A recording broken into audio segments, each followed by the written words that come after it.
Hello students, today we will start the thermodynamics of BSc 4th sem, BSc 3rd sem with the spontaneous and non-spontaneous processes. Let's start with the spontaneous process.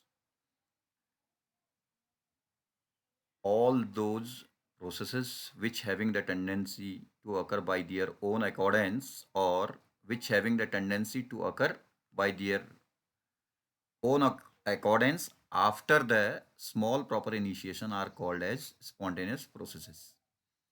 For example, flow of water from higher level to low level, evaporation of water from sea simultaneously, melting of ice, flow of heat from hot body to cold body, etc. Now we will move for the cause of spontaneity.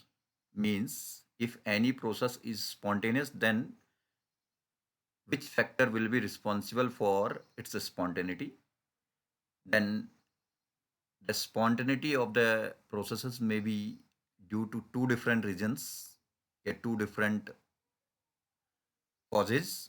First one, those spontaneous processes which having the exothermic nature occur in the particular direction irreversibly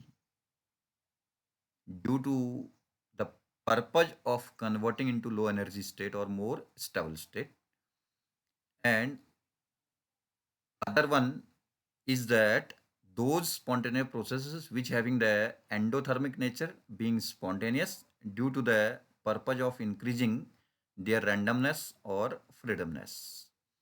All the various type of spontaneous processes or natural processes or irreversible processes, unidirectional processes, anything we can say, being spontaneous being spontaneous due to these two reasons which are defined. Then we will start with the non-spontaneous processes. All those processes which having the tendency to occur only in the presence of any external device are called as non-spontaneous processes. For example, running of motor engine, flow of water from low level to high level, freezing of freezing action of refrigerators, etc. Thank you.